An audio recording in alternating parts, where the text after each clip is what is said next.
Elon Musk has made a decision and abandoned Twitter. He planned to pay $44 billion, but it is not happening anymore. With that, there are many rumors that he has already started creating his own social platform, which will be like the Chinese app WeChat.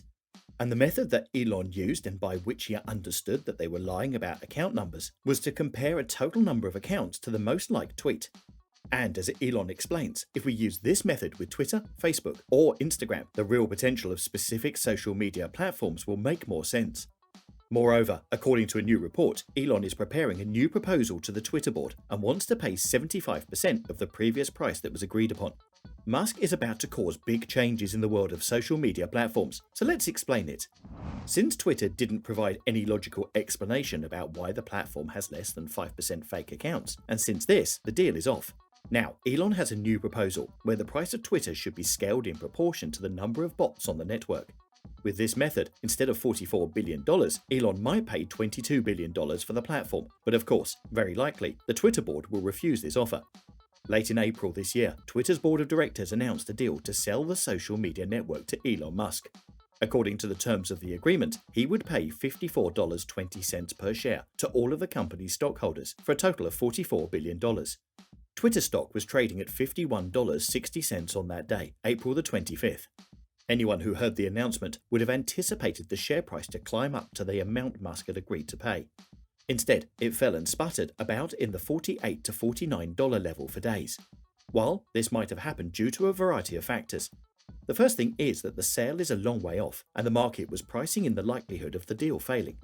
Perhaps people assumed the acquisition would not go through for regulatory reasons, or because Twitter would deem Musk to be in violation of some condition or another of the purchase agreement.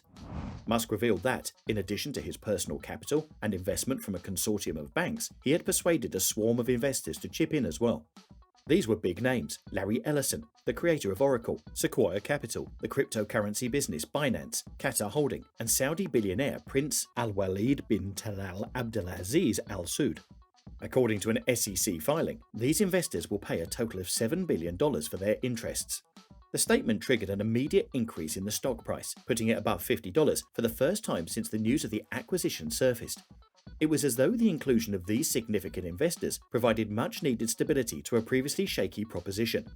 The market had begun to think that Musk might become the new owner of Twitter after all. The tech magnate sold around $8.5 billion in Tesla stock, 6% of his total company holdings, to fund the Twitter transaction. Responding to this controversy, Twitter user Ian Miles Chongs asked Musk that if 25% of the users are bots, then shouldn't the Twitter takeover cost him 25% less? Musk gave a well-summed-up response in one word: absolutely. Therefore, even though Musk refused this deal, as we already mentioned, he thinks that the Twitter board should make a discount in proportion to the percentage of bots on the platform. In a subsequent tweet, he said that they continually refuse to explain how they determined that 5% of everyday users are fake spam, which to him is quite suspicious. Musk made clear that the number of fake or spam accounts are a major reason why he refused to purchase Twitter. Now, Elon Musk has a clear picture about the number of registered Twitter users, and he is actually realizing that the actual number of spam, fake accounts on Twitter might actually be 20% or even much higher. This number already being 4 times higher than what Twitter claims it is. Musk stated that Twitter CEO Agrawal has openly refused to offer proof that less than 5% of users are bots, causing Musk to state that the agreement cannot move forward. And Twitter is still ready to complete the deal on the agreed price and parameters as soon as practical. Twitter shares, which have been impacted by fears that the transaction may fail, were trading at $37.39 on Tuesday. Musk did tweet a few hours later that he was still committed to the acquisition, however, at a different price. But this does not appear to have lessened the impact of the initial news. Bot accounts, which are automated and not operated by human users, are used to create fake or spam accounts. They may utilize the reply feature or direct messaging to convey advertisements or scams to users, or they may tweet political propaganda in an attempt to influence public dialogue. Other phony accounts exist only to increase individual users' stats, since they may buy followers, likes, and retweets from bot vendors that manage hundreds or millions of fake accounts. Because they exaggerate Twitter's daily user statistics, presently 229 million, they also represent a danger to the company's advertising revenue, which provides for 90% of its revenue. However, Twitter has routinely said in its quarterly report since 2014 that it believes its spam account problem represents fewer than 5% of its users. In early March, Twitter introduced a feature that allowed users to switch between seeing posts in chronological order and posts in algorithmic order on their timelines. Twitter reversed the adjustment just a few days later. Musk hasn't revealed much about an open-source methodology, although he did say in a recent All-In interview that users should be able to see if tweets have been elevated or downgraded.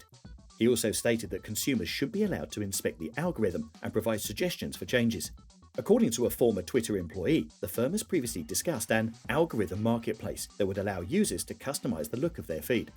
In the interview with All In, he also talked about how he is often criticized by the media and the general public on forums, including Twitter. The billionaire said that it doesn't bother him, and he is in fact pleased that people have the freedom of speech to be able to criticize him openly. That's it for now. Don't forget to subscribe.